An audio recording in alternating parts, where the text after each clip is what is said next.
અને વાણિયાઓ ભેગા થયા હોય ને ગમે ત્યાંથી છૂટા પાડો તો એ આડા આવડા નીકળે. કેવા નીકળે? ત્યારે બુંદી કેવી નીકળે? એક ગોળ નીકળે કે ગમે ત્યાં હોય પૂર્ણતા. બુંદીનો સ્વભાવ શું છે? પૂર્ણતાનો. એ આપણને સંદેશ આપે છે કે આ બુંદીના દાણા, આ અખંડ બુંદીને તમે ખાતા ખાતા તમારા આત્માના ચૈતન્યનું જ્ઞાન કરો. કોનું જ્ઞાન કરો? આત્માના ચૈતન્ય. કે તમે પણ પૂર્ણ અખંડ છો. કેવા છો? પૂર્ણ સ્વરૂપી છો. તમારો સ્વભાવ ક્રોધનો નહીં, માનનો નહીં, માયાનો નહીં, લોભનો નહીં, પણ અખંડ તત્વનો છે. કોનો છે? તો એ આપણને સંદેશ આપે છે. સ્વાભાવિક છે કે સંઘ હોય, સમાજ હોય કે સંસ્થા કે પરિવાર કે જ્ઞાતિ, એમના ભાવ હોય, કોઈ પણ કંઈ લાભ લઈએ તો આપણે એમનું સન્માન કરીએ. એ આર્ય સંસ્કૃતિ છે. પણ ઘણા એવા સજ્જનો, એવા દાનવીરો હોય છે કે ભાઈ દેવું એ જ આપણો ધર્મ છે. દેવું એ આપણો શું છે? એટલે અજયભાઈ શેઠ ક્યાંય બહુમાન સ્વીકારતા નથી, કોઈ એવોર્ડ સ્વીકારતા નથી. ચાહે અમેરિકાથી ઓફર આવે, ચાહે ઇન્ડિયામાંથી ઓફર આવે, ચાહે કલકત્તાનું કાઠિયાવાડ સમાજમાંથી અનિલ બાવીસી કહેશે કે અમે હમણાં જ હોળીના ઉત્સવે રંગાણા છીએ અને અમારે તમને કંઈક કાઠિયાવાડનો એવોર્ડ. પણ એમને એમની સાધનામાં ઉત્તરોત્તર પ્રગતિને માટે કોઈ બહુમાન નહીં. એટલું જ નહીં, કદાચ ગત વર્ષની 16 જુલાઈના ઋતુંબરા કોલેજ, મુંબઈ જુહુના દરિયા કિનારે, જ્યાં માલિનીબેન કિશોરભાઈ સંઘવી કોલેજ, આખો કેમ્પસ, અને ત્યાં દિવ્યાંગજનો માટે અજયભાઈ અને બીનાબેન પરિવારે 11 કરોડ જાહેર કર્યા. કેટલા? પણ કે ભાઈ કોઈ સન્માન પણ નહીં. અરે એટલું નહીં, ટ્રસ્ટી પદ પણ નહીં. માનો કે ભાઈ રાજકોટની બેરામુંગા શાળા હોય, જૈન બોર્ડિંગ હોય કે XY આવી તો, કે કોરોના હોય, પણ ક્યાંય ટ્રસ્ટી પદ પણ સ્વીકારવાનું નહીં. વિચારો. અને આપણે સ્વીકાર્યા પછી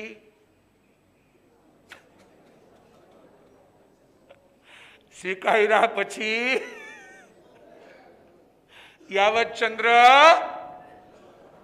પણ વિચારજો, આપણે ત્યાગ છે.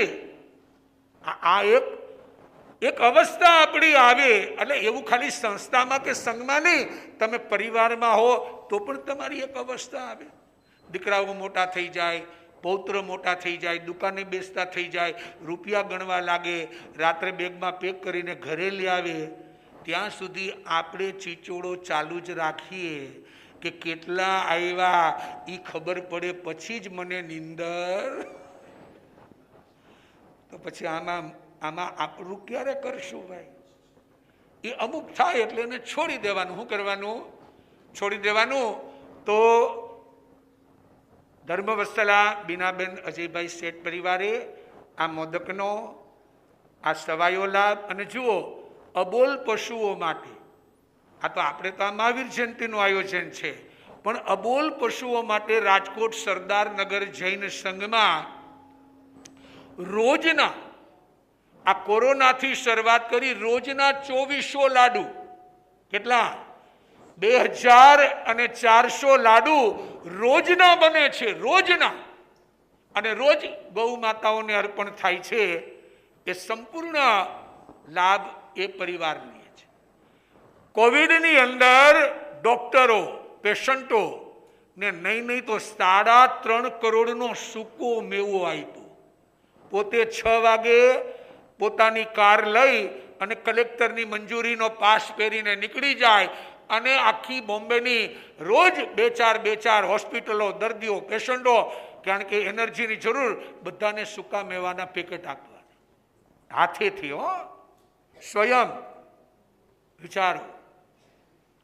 એક ભાવનાની વાત છે. આ બધું શું પૈસા હોય કે ન હોય તો કઈ કલકત્તામાં હું ઓછા કરોડપતિઓ છે? હે, આખા મમતા દીદીને પરચેસ કરી શકે એવા છે, પણ કે આ તો અમારે જોતા નથી. બાકી ધારો તો અહીંયા પણ જે ધારો એ કરી શકો છો, પણ ખાલી એનામાંથી શીખજો. એક દિવસ એનો એવો હતો કે એની પાસે 500 રૂપિયા સ્કૂલની ફી ભરવાના નહોતા. કેટલા? જે બુક બેંક હોય ને, આપણે ચાલે છે ને કાબાણીમાં કંઈક બુક બેંક, કે ભાઈ જૂના ચોપડા દઈ જાય, નવા ભણવાવાળા લઈ જાય આગળના, એમ કોઈની બુક બેંકમાંથી પુસ્તકો લઈને ભણ્યા. જો આપણે તો ઊંચા દિવસો આવે પછી ઓલા ભૂલી જાય, કોલર ટાઈટ થઈ જાય, પેલા હું કેનવાસ નાખવો પડે, ઓલો પછી એની મેળાએ શું થઈ જાય. પણ કોલર ટાઈટ કરવામાં ભાઈ અહીં ભલભલાના કલર એમને એમ વિખાઈ ગયા છે. હે, કોલર ટાઈટ કરો તો ભરત વરા કામ આવે એમ. એટલે બી પ્રેક્ટિકલ, કે આપણે ઘણું બધું સાથે જ્ઞાનની આરાધના છેલ્લા 5 વર્ષથી દર 2 મહિને પ્રેરણા મેગેઝિન, દર 2 મહિને 90 થી 100-125 પાના અને તમારા ઘરે વિના મૂલ્યે કુરિયરમાં, પોસ્ટ પણ નહીં, કુરિયરમાં ગમે એટલી કોસ્ટ આવે એ સ્વદ્રવ્યથી મોકલી રહ્યા છે. આજે પણ જેમને ના આવતું હોય નીચે ટેબલ ઉપર સ્લીપ મળશે. માત્ર તમારું એડ્રેસ, પિનકોડ, મોબાઈલ નંબર એમાં આપશો એટલે આવતા મહિનાથી તમારી ઘરે શરૂ થઈ જશે. દર વખતે જુદા જુદા મહાત્માઓ, મહાપુરુષો, કથાકારો, એમના ઇન્ટરવ્યૂ, એમના સંવાદ, કે જે તમારી વિચારધારાને મૌલિક બનાવે. મૌલિક એવો જે સ્વદ્રવ્યથી અભિગમ, આજે 10,000 આની નકલ દેશ વિદેશમાં વિતરિત થાય છે. તો જેને પણ વાંચનમાં રસ હોય, જિજ્ઞાસા હોય, માત્ર જૈન ધર્મ નહીં, વિશ્વના તમામ ધર્મો જાણવા હોય તો નીચેથી સ્લીપ લઈ ફૂલ એડ્રેસ લખી ત્યાં આપી દેજો, એટલે તમને દર 2 મહિને મળતું થઈ જશે. આવા વ્યક્તિત્વના ધની, દાનની સાથે કરુણા, મૈત્રી, પ્રેમ, આ બધાનો સમન્વય થયો છે. અને આપણે ત્યાં આ પહેલું જ એમનું આગમન છે. તો એમની આ અંતરંગ ભાવનાની, આ તપવીર, દાનવીર, જે કાંઈ હમણાં મોદીબેન કહી ગયા, તો આપણે સૌ એક વખત ઊભા થઈ અને આપણે એક અનુમોદનાનો હર્ષ કરશું કે આવા આપણને, આપણા જૈન સમાજને આવા પાત્ર મળતા રહીએ. અનુમોદના.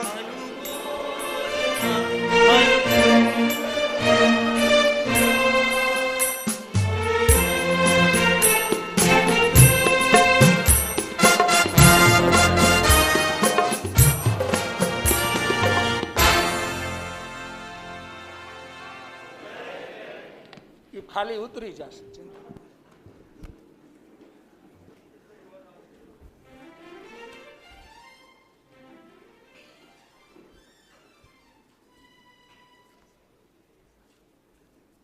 પરમ પૂજ્ય ધીરજ મુનિ મહારાજ સાહેબને મારા વંદન, પ્રણામ, નમસ્કાર. અત્રે બિરાજિત માસજીતીઓને મારા વંદન, પ્રણામ, નમસ્કાર. આપ સર્વે ગુણીજનો, વડીલો, માતાઓ, બહેનો અને ભાઈઓ, આપ સર્વેને મારા જય જિનેન્દ્ર.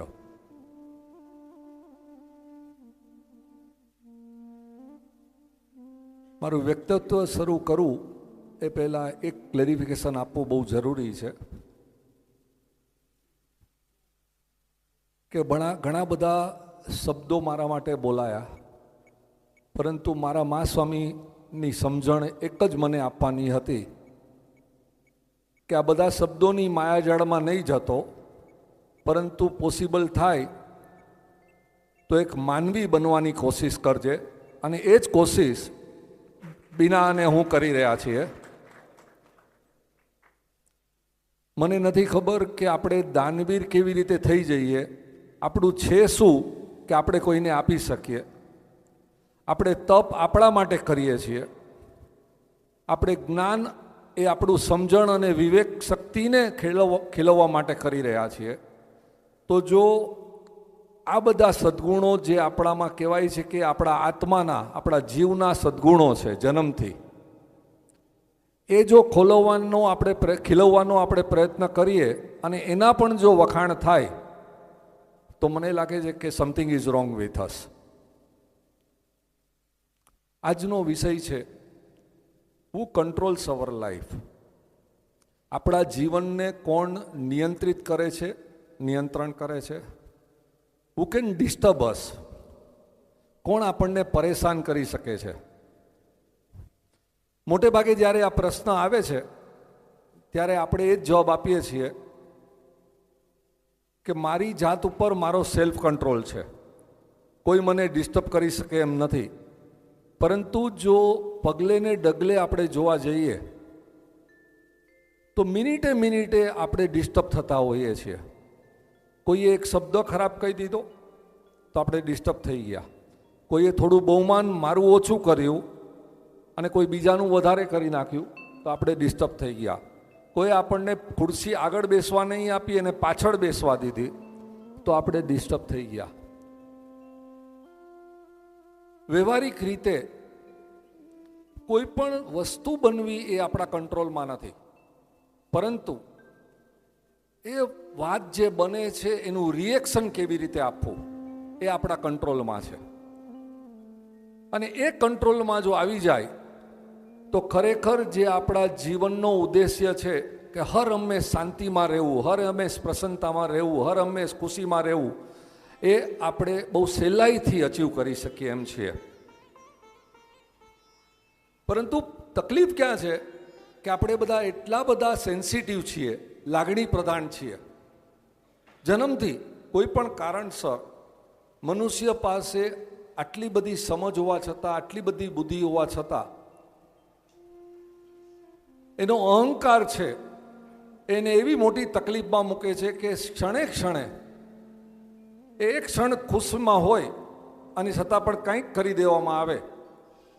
મને એક પ્રસંગ યાદ આવે છે. બે બેનપણીઓ, બે દીકરીઓ બાજુમાં રહેતી ગામમાં, બંને એક સાથે ભણતી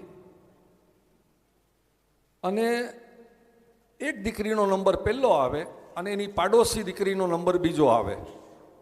બંને પરિવારો ખુશ હતા, પરંતુ જેમ વાર્તામાં બને છે એમ અહીંયા પણ બન્યું કે થોડાક વર્ષ પછી જેનો નંબર બીજો આવતો હતો એની માએ એના પતિને કીધું કે આપણી દીકરીનો નંબર બીજો કેમ આવે, પહેલો કેમ ના આવે?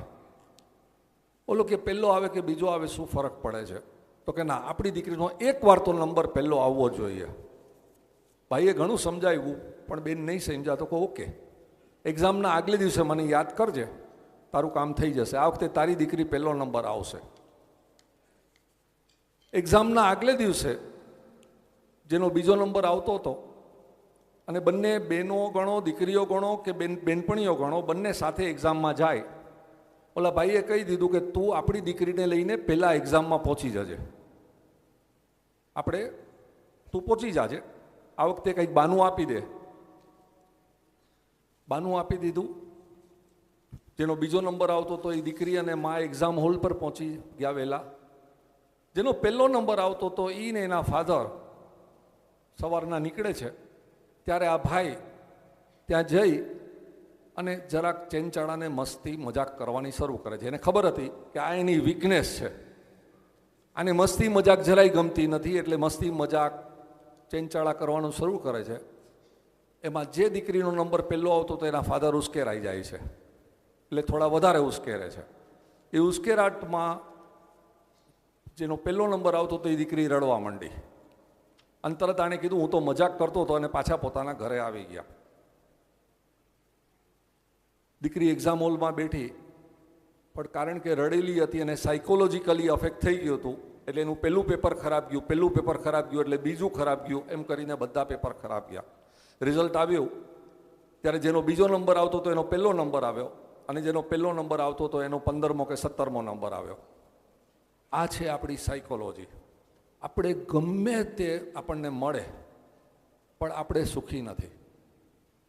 ગઈકાલે હું હરેશભાઈ મોદીના ઘરે આવ્યો. ખરેખર બહુ ઓછા પરિવારો આવા જોવા મળે. બિંદુબેનને હરેશભાઈને તમે જુઓ તો આવા પરિવાર બહુ ઓછા જોવા મળે કે જ્યાં આપણને એમ લાગે કે ખરેખર આ એક પરિવાર છે. બાકી હું ઘણી જગ્યાએ જાઉં અને પરિવારોને જોઉં ત્યારે એમ થાય કે આ પરિવાર શું છે, કે જ્યાં નથી શાંતિ, નથી પ્રસન્નતા, નથી સુખ. અને આ બધું થાય છે એનું કારણ શું છે ખબર છે? કે આપણી પોતાની બિલીફ સિસ્ટમો જન્મતાની સાથે, આપણી બિલીફ સિસ્ટમો એટલે કે આપણી માન્યતાઓ અને આપણી વેલ્યુ સિસ્ટમો એટલે આપણા મૂલ્યો છે એ જન્મતાની સાથે આવે છે. હું ગઈકાલે આકાશની સાથે હતો. આકાશ શેઠ જે મને એરપોર્ટ પર લેવા આવેલો, 28 વર્ષનો દીકરો. પણ એના જે થોટ પ્રોસેસ મેં સાંભળ્યા, હું મારા સાહેબ ચકિત થઈ ગયો કે મારા આ થોટ પ્રોસેસ 56મે વર્ષે પણ નહોતા. એ 28મે વર્ષે એ દીકરાના થોટ પ્રોસેસ મેં સાંભળ્યા. તો આજે બિલીફ સિસ્ટમની જે આપણે વાત કરીએ છીએ, માન્યતાઓ છે, મૂલ્યો છે, તો અમારી બેની વાતચીત થઈ એ થોડીક કહું છું. ગાડીમાં એરપોર્ટથી ઘરે પહોંચવામાં કલાક સવા કલાકનો સમય હતો કે હું જૈનનો દીકરો તમારી સામે ઊભો છું અને કોઈ મને એમ કહે કે અજયભાઈ નોનવેજ ખાવું છે, માંસાહાર કરવું છે, તો આપણું પ્રત્યાઘાત શું આવે? પણ માની લ્યો કે મારા જન્મતાની સાથે 24 કલાકમાં જ મારે મા બાપ પાસેથી લઈ અને મને કોઈ મુસ્લિમ પરિવારમાં આપવામાં આવ્યો હોત, તો મારી માન્યતાઓ, મારી બિલીફ સિસ્ટમ, મારી વેલ્યુ સિસ્ટમ, મારા મૂલ્યો એ નોનવેજ પ્રત્યે અણગમો બતાવત કે ગમો બતાવત. સમજી લ્યો. તો આપણે દુઃખી થઈએ છીએ કારણ કે આપણી આ બિલીફ સિસ્ટમો આપણે જન્મીએ છીએ ત્યારથી આપણા પરિવારમાં, આપણા મિત્રો તરફથી, આપણા કુટુંબીજનો તરફથી આપણામાં આવે છે. હસ્તિનાપુરનો એક દાખલો છે કે શ્રી કૃષ્ણ એકવાર દુર્યોધન અને યુધિષ્ઠિરને બોલાવે છે અને દુર્યોધનને કહે છે કે તું એક કામ કર, આખા હસ્તિનાપુરમાંથી મને સારામાં સારો એક માણસ ગોતીને લઈ આવ, સાંજ સુધીમાં આવી જજે. અને યુધિષ્ઠિરને કહે છે કે આખા હસ્તિનાપુરમાંથી એક ખરાબમાં ખરાબ તું માણસને લઈ આવ સાંજ સુધીમાં. બંને ખાલી હાથે પાછા આવે છે. દુર્યોધન કહે છે કે આખા હસ્તિનાપુરમાં એક પણ સારો માણસ નથી, અને યુધિષ્ઠિર કહે છે કે આખા હસ્તિનાપુરમાં એક પણ ખરાબ માણસ નથી. આ છે આપણી બિલીફ સિસ્ટમ.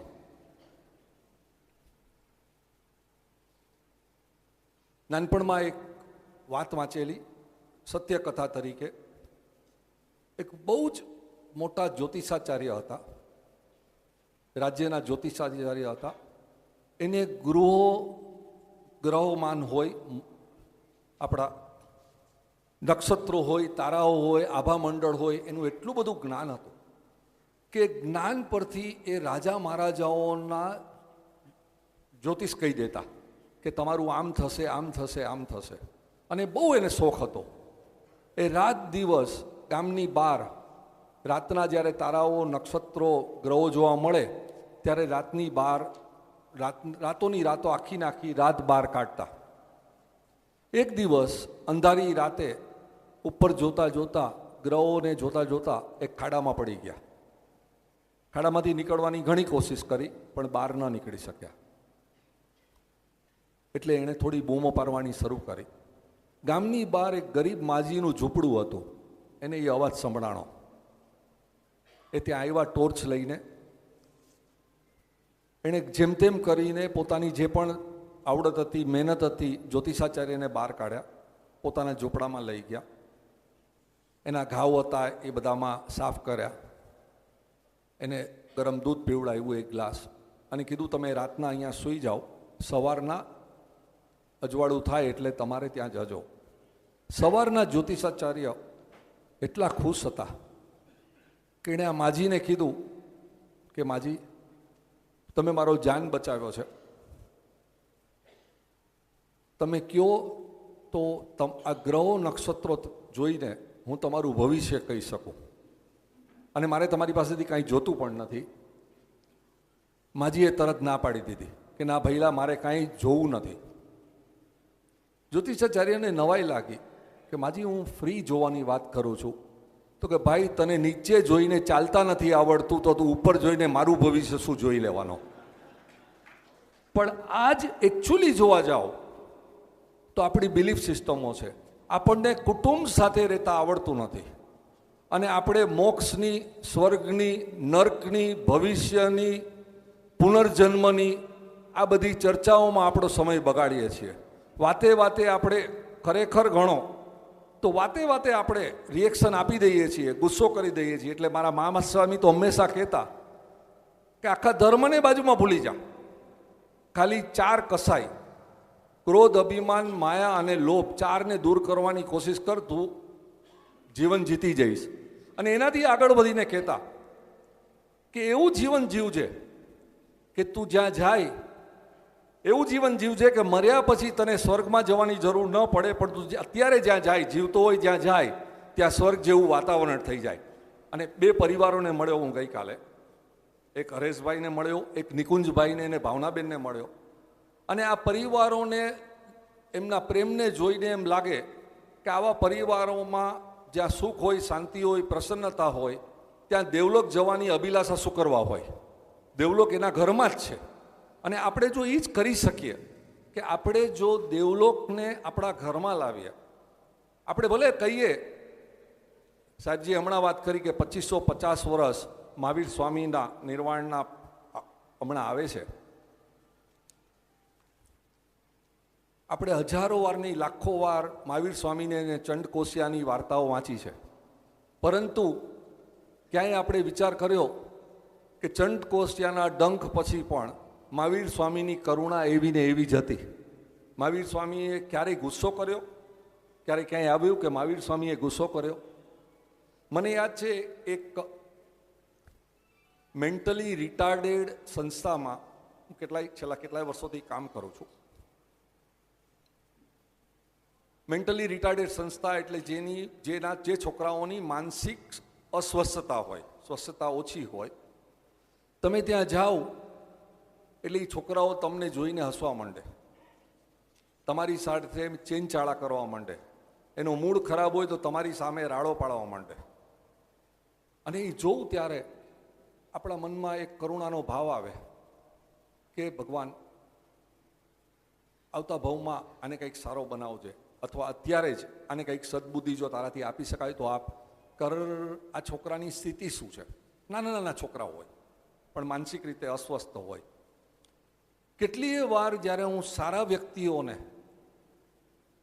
પબ્લિકની જગ્યામાં કે પ્રાઇવેટ જગ્યાઓમાં ગુસ્સે કરતા જોઉં ને, ત્યારે મને એમ થાય કે આ વ્યક્તિઓમાં અને ઓલા વિકલાંગ માનસિકમાં કોઈ ફરક નથી. અને ત્યારે મને ગુસ્સો આવવાની બદલે એના માટે પણ એક કરુણા થાય ને હું ભગવાનને પ્રાર્થના કરું કે આ વ્યક્તિને થોડીક સદબુદ્ધિ આપજે, થોડી વિવેક બુદ્ધિ આપજે. અને એટલા માટે હું બહુ નસીબવાળો છું કે મારા જીવનમાં મારા ગુરુદેવ પરમ પૂજ્ય નરેન્દ્ર મુનિ મહારાજ સાહેબ, મારા મા સ્વામી જય વિજયાજી માસજીથી, જેની સાથે મને રહેવાનો લગભગ તમે ગણો ને કે 45 વર્ષનો અમારો સંપર્ક રહ્યો. અને દરેક વસ્તુમાં મને શીખવાડવામાં એ લોકોએ જેટલી મહેનત કરી, તો how to control your life, એની માટે કે તારા મનના વિચારોને નિયંત્રિત કરવા માટે તારે શું કરવું જોઈએ. તો આ સબ્જેક્ટ ઉપર મા સ્વામીએ મને 4 સલાહ આપી, જે હું અહીંયા શેર કરવા માંગુ છું. પહેલું તો કે જીવનમાં એક સંપૂર્ણપણે બને તો સંતોષ લઈ આવજે. અસંતોષ જ મૂળ બધા જ રોગોનું કારણ છે. તો જીવનમાં જો જેટલો બને એટલો સંતોષ લઈ આવજે. પૈસાથી સંતોષ લઈ આવજે, ખાવામાં સંતોષ લઈ આવજે. આંબેલ કરવાથી, મારા હિસાબે, મારી પાસે ધર્મનું બહુ જ્ઞાન નથી, પણ આંબેલ કરવાથી પુણ્ય નથી મળતું, પણ આંબેલ કરવાથી મારા હિસાબે આપણો ખોરાક પ્રત્યેનો અભિગમ બદલાઈ જાય છે. તમને જે પણ ખાવાનું મળે એમાં તમે સુખી થાઓ છો, એટલે તમારા સ્વભાવનું, તમારા ને મારા સ્વભાવનું પરિવર્તન થાય છે. એટલે ક્યાંક કદાચ કંઈક ઓછું મળી ગયું, કંઈક વધારે મળી ગયું, તો તો આપણી જે આ એક પ્રેક્ટિસ હોય આંબેલની, દાન કરવાથી પણ હું નથી માનતો કે કોઈ શાલીભદ્રની રીતિ સિદ્ધિ મળતી હોય. મારું અને જો શાલીભદ્રની રીતિ સિદ્ધિ આ ભાવમાં કે આવતા ભાવમાં મળતી હોય તો એ બિઝનેસ કર્યો કહેવાય કે હું આજે કંઈક આપું છું અને આવતા ભાવમાં મને પાછું મળશે. દાન કરવાથી મારા હિસાબે આપણો પૈસાનો મોહ, મારા વડીલ મિત્ર ચંદ્રવદનભાઈ અત્યારે અહીંયા બેઠા છે, હું માનું છું કે જિંદગીમાં કદાચ હું મા સ્વામીને હંમેશા પ્રાર્થના કરું કે મારા જીવનમાં તો હજી એ પ્રતિષ્ઠા આવી છે અને કોકવારી પ્રતિષ્ઠાની ઈચ્છા પણ આવે છે ને એનો અહંકાર પણ આવે છે. પણ જ્યારે જ્યારે ચંદ્રવદનભાઈને જોઉં ને ત્યારે ત્યારે હું મા સ્વામીને પ્રાર્થના કરું કે મારી જો મારા પર થોડી મહેરબાની હોય તો મને ચંદ્રવદનભાઈ જેવો છેલ્લી ઘડીએ બનાવજે, ત્યાં સુધી પહોંચાડજે. આવા વ્યક્તિત્વને આપણે મળીએ ત્યારે આપણને એમાંથી થાય છે. તો પહેલું હતું કે સંતોષ, પૈસામાં સંતોષ, ખાવામાં સંતોષ, રહેવામાં સંતોષ. વસ્તુ વાપરવાનો વાંધો નથી, પણ વસ્તુ પ્રત્યેનું જે અટેચમેન્ટ હોય એ અટેચમેન્ટ આપણું રિએક્શન ખરાબ કરે છે. સેકન્ડ સજેશન એણે મને આપ્યું કે જતું કરતાં શીખજે. એનું એક ગોલ્ડન સેન્ટન્સ છે, જતું કરતાં શીખજે, જીતી જશે. રહેતા આવડે તો દુશ્મન સાથે પણ રહી શકાય, ન રહેતા આવડે તો કુટુંબ સાથે પણ ન રહી શકાય. નાની નાની વાતોમાં, અને મારે પોતાના અનુભવ પરથી કહું છું કે હું ને બીના બેઠા હોઈએ સાહેબજી, અને બીના કે આજે સાંજે જમવા જવું છે બહાર, એટલે કે ઓકે, ત્યાં સુધી બધું ખુશી છે. પછી બીના કહે કે ક્યાં જશું, એટલે હું કોઈ હોટલનું નામ આપું, અને એકદમ સારી હોટલ, તાજ કે ઓબેરોય. એટલે બીના કહે ના ના તાજમાં નથી જવું, મજા નથી આવતી, અને ત્યાંથી ચળબળ શરૂ થાય. જે આનંદ હતો બહાર જમવા જવાનો એ ચળબળ શરૂ થઈ. પછી કહે છે શું ખાવું છે, એટલે હું કહું ઇન્ડિયન ખાવા જશું, એટલે એ કહે કે ના ચાઇનીઝ જવું છે, એટલે એ ચળબળ થોડી વધી. જતું કરતા શીખો. અને આ આપણા દરેકની સાથે થાય છે. જ્યાં સુધી આ સમજણ નથી આવતી કે ખાવાનું શરીર પૂરતું, શરીરને ટકાવવા પૂરતું છે, ત્યાં સુધી પછી ઇન્ડિયન ખાધું કે ચાઇનીઝ ખાધું કે થાઈ ખાધું શું ફરક પડે છે, શું ફરક પડે છે. તમને જે માફક આવતું હોય 2 આઈટમ તમે લઈ, જેમ આંબેલમાં કરીએ છીએ કે 2 આઈટમ લઈને તમે પતાવી નાખો. ત્રીજો સિદ્ધાંત એણે મને સમજાવ્યો, પરિસ્થિતિનો સ્વીકાર ભાવ. જે પણ પરિસ્થિતિ છે, અને હું માનું છું કે આ પરિસ્થિતિનો સ્વીકાર ભાવ એ જ જૈન ધર્મમાં જે ધર્મ ધ્યાન કીધેલું છે એ એક્ઝેક્ટલી આ છે કે જો દરેક પરિસ્થિતિની અંદર આપણે એનો સ્વીકાર ભાવ કરીએ, ગમે તે બને, પરિસ્થિતિ આપણા હાથમાં નથી. કેટલી વાર એવું બને કે આપણે ટ્રાવેલિંગ કરતા હોઈએ, આપણી સીટ પર્ટિક્યુલર આપણે ચોઈસની લીધી હોય, અને એ સીટ કદાચ એરલાઇન્સ કોઈ બીજાને આપી દે, તો ત્યારે આપણો ગુસ્સો કેવો જાય, અને જ્યારે ગુસ્સો જાય ત્યારે આખી ટ્રાવેલિંગની મજા વહી જાય. પરિસ્થિતિનો સ્વીકાર ભાવ ત્રીજું. અને ચોથું કે આ ત્રણેયની બહારની વસ્તુ બને તો ગીતાનો સંદેશો મને મા સ્વામીએ એક શબ્દમાં આપ્યો, ઈશ્વર પરિધાના પ્રભુ ઈચ્છા. આ જે થઈ રહ્યું છે થવા દો, મારે આમાં મારા મનને ખરાબ નથી કરવું. આખી વસ્તુ જે મને સમજાવવામાં આવી કે મિનિટે મિનિટે આપણે જે ભાવ બગાડીએ છીએ, તમે જોજો કેટલાય કરોડપતિ માણસો હશે ને એ દુઃખી હશે, અને સામાન્ય સ્થિતિના માણસો એકદમ સુખી હશે. સંતોષની ભાવના હોય, જતું કરવાની ભાવના હોય, સ્વીકાર કરવાની ભાવના હોય, તો એ વ્યક્તિનું જીવન એકદમ સુખી હોય છે. હું નામ ભૂલી ગયો છું,